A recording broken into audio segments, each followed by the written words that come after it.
저희 회사를 선택하신 이유가 있나요? 솔직히 말씀드리면 제가 이제 전에도 전무님하고 상담할 때 얼핏 말씀을 드린 것 같은데 한 2달 정도 한 적이 있어요. 사기당하신데? 네, 어느 물류회사에서 했었는데 2달을 했는데 물론 이제 제가 잘한 거, 한 가지 잘한 거는 계약서를 쓰기 전이었었다는 거죠. 차에 대한 계약서를 썼으면 제가 이제 빼도 박도 못하는 상황이 벌어졌겠지만 그걸 제가 이제 하보고 쓴다 그랬는지 어쨌든지 하여튼 그 시간이 2달을 지나서 매출은 얼마 정도 나오셨습니까? 첫 달. 글쎄 정확히 그 매출 금액도 정확히 알려주지 내역서도 안 보여주고. 네, 그런 근데 자체라. 대부분 일주일에 집에 한 번 들어가시면서 노선은 그럼 어떻게 하셨어요? 노선은 대부분 처음에 한 2주간인가는 포천 이동해서 물 생수 네, 생수 씻고. 생수를 씻고 뭐 거제도 가고 막 많이 갔어요. 지금 보면 우리 네. 사장님들 이제 지입차주님들이나 이렇게 현장에서 이제 운수업을 하시는 분들 보면 일주일에 한 번 정도 집에 들어가서 일을 하신다고 하면은 평균적으로 정말 아무리 못하셔도 한 1200에서 많게 하시는 분들은 한 1900, 2000까지는 하시거든요. 물론 이제 노선 어떤 짐을 싣느냐에 따라서 좀 차이는 좀 있지만 평균적으로 1200에서 1500 사이는 무조건 하세요.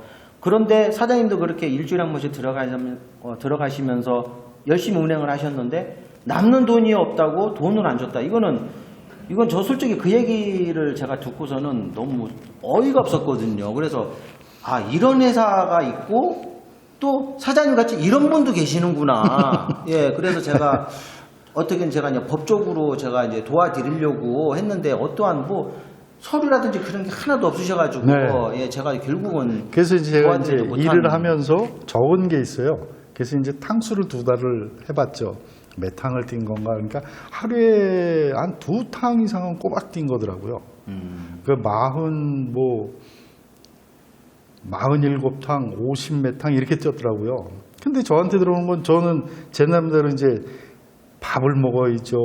그렇죠. 네? 뭐 추가적으로 이제 지출되는 부분이 상당히 많죠. 그런 거는 이제 저가 해서 이게 이제 이렇게 돼서 처음에는 그랬어요. 한 달 지나고 2달째 보니까 돈이 좀 나오겠구나. 그러면 한 달은 제 생각에 이거를 일을 했으니까 거기 회사에서 수금을 해서 돈을 주려니까 시간이 좀 걸리는구나 이 생각을 했는데 한 달이 지나고 이제 2달째 이렇게 됐는데도 아무 얘기가 없더라고요. 그래서 이게 어떻게 된 거냐. 그래서 이제 그 사무실에다 전화를 했죠. 배차하는 양반이 이제 상무님인가 하여튼 그랬어요. 그래서 전화를 하면 매일 그 양반이 하차했다고 그러면 배차를 주는 경우예요.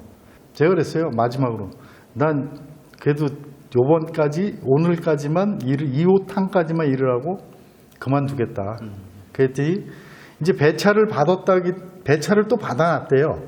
그러니까 그게 이제 다이렉트 배차가 아니고 내려온 2차, 거죠. 3차 밴더. 네, 그러다 보니까는 내가 참 생각을 어리숙하게 생각을 했구나. 그리고 여기처럼 교육 시스템이 돼 있는 것도 아니고 그냥 갔더니 그럼 내일부터 일할 수 있냐? 예, 하겠습니다. 그래갖고 일을 시작한 건데 아무것도 없었다는 거죠. 그 자체가. 그게 이제 그렇게 된 거죠. 그러다 보니까 이제 애기 엄마도 걱정을 많이 했죠. 이게 또 힘은 드는 거, 이 회사 다니면서 힘을 드는 건 아는데 이제 또 힘이 들으니까 딴 거를 얘기를 하면서도 어쩔 수 없이 이제 물류회사를 들어가는 게 편하고 오다 문제나 이런 게 있잖아요. 일이라는 건 제가 어플 깔아서 콜에서 이게 잡는 것보다는 그렇죠. 이제 성격상 제가 이제 그게 하기가 좀 그러니까 물류회사를 들어가서 그래서 이제 많이 보게 된 거죠. 많이 보게 돼서 이제 그래서 저희 회사를 선택한 큰 이유가 혹시?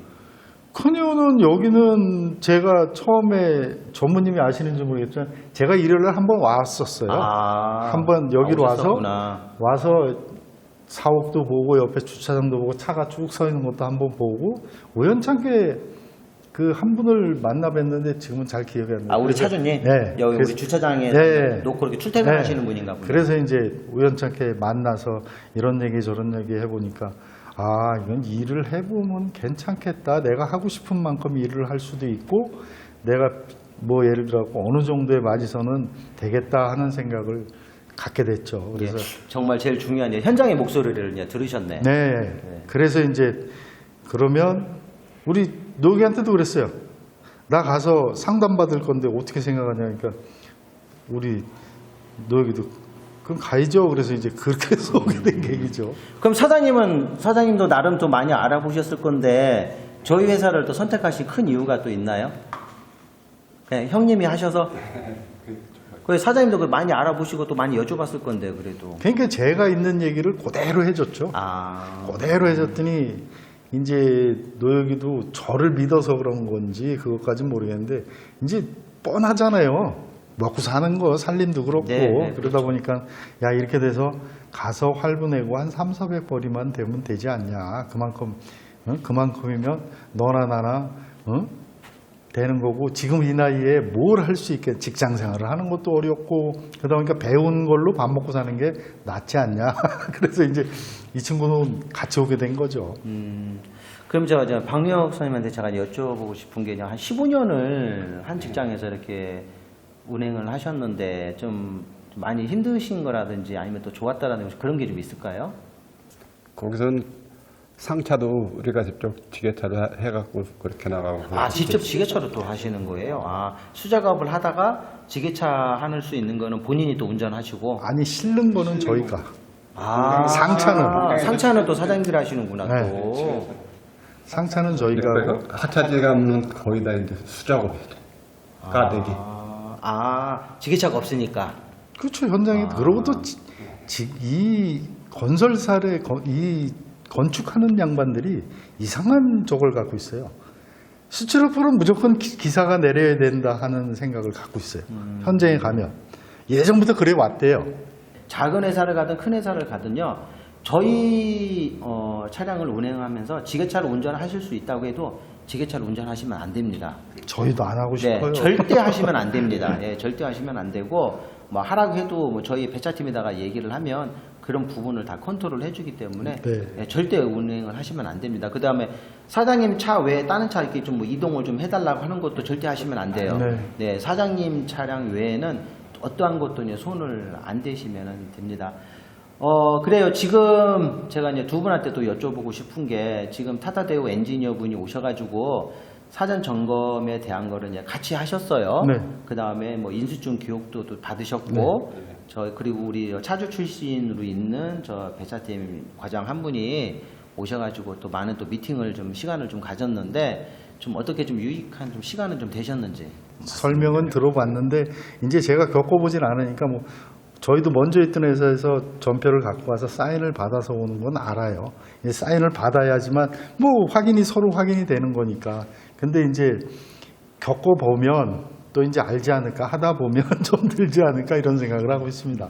그 두 분은 운전에 대한 그런 또 노하우가 또 있으셔가지고 크게 뭐 무리는 없을 것 같아요. 근데 차량이 예전 차량보다 상당히 이제 최첨단으로 좀 되어 있어서 예, 그런 부분만 좀 빨리 숙지하셔가지고 예, 도로 연수할 때 저희가 또 그걸 다 말씀을 또 드릴 겁니다. 네. 그래서 이게 하루가 됐든 이틀이 될든 3일이 될지 이제 그거는 모르겠습니다. 예, 연수 사장님들의 이제 숙련도를 제가 또 지켜봐야 하기 때문에 그래 현장에 또 운행을 하시면서 제가 최대한 두 분은 좀 같이 운행을 하실 수 있게끔은 제가 아마 조치를 아마 그렇게 할 거예요. 네. 그래서 경우에 따라서는 또 따로따로 이렇게 움직일 수도 있는데 왜냐면 두 군데의 짐이 같이 나오게 되면 상관이 없는데 그렇죠. 뭐 하나가 나온다든지 그러면은 또 그런 또 변수가 좀 이렇게 있거든요. 그래서 그런 부분도 저희가 배차하는데 신경을 좀 쓰겠고요. 자 마지막으로 우리 저희 상민통은 지입차 이야기 시그니처입니다. 두 분 다 결혼을 하셨고 또 사모님 자제분들이 다 계시는데 저 카메라를 좀 보시고 좀 가족분들한테 좀 영상 편지 좀 하나 좀 부탁 좀 드리겠습니다. 자 우리 강대현 사장님 부탁드리겠습니다. 참 굉장히 쑥스러운데 결혼한 지 90년도에 결혼했으니까 31년 된 것 같네요. 어릴 때 시집을 와서 굉장히 고생도 많이 했죠. 직업도 직업이지만 뭐 사업한답시고 그것도 안 됐고 굉장히 힘들었는데 여지껏 뭐 이거 해라 저거 해라 돈이 있네 없네 이런 얘기는 한 번도 들어본 적이 없어요. 근데 이제 요번에 이제 그만두면서 새로운 데를 간다니까 최소한 65세까지는 돈을 벌어달라고 그러더라고요. 애기 엄마가. 내가 그래서 이 활부 끝날 때까지만 길을 쓰고 한다. 그러고 이제 시작을 하는 건데 아무튼 열심히 해서 힘 안 들고 애들도 이제 셋 중에 둘은 이제 시집장가를 보냈으니까 우리 막내만 할 때까지만 열심히 돈을 벌 생각입니다. 아무튼 자, 카메라 보시고. 애기 엄마 사랑합니다. 수고하셨습니다. 고맙습니다. 자, 우리 박유현 사장님은 좀 따님이 정말 이쁘고 그다음에 많이 물론 모든 뭐 자녀분 다 또 소중하지만 그 따님한테 되게 좀 각별한 걸로 제가 지금 알고 있는데요. 혹시 뭐 따님한테라도 혹시 영상 편지 가능하신지? 세연아, 사랑하고 아빠가 되겠는데 이제 조금 초등학생 제가 4학년 앞으로 저기 아빠가 돈 많이 벌어야 되는데 큰일 났다. 여기서 열심히 할 거고 수연이도 잘 커야 돼. 사랑한다. 네, 아유, 참. 우리 남자들은 정말 이렇게 가족들한테 이야기가 정말 어려워요. 맞아요. 예, 정말 어렵거든요. 근데 이렇게 또 하나의 또 추억으로 또 시간이 될 수 있으니까 너무 감사드립니다. 하여튼 다음 도로 연수 때 네. 네, 뵙도록 하겠습니다. 네. 감사합니다. 고맙습니다. 네.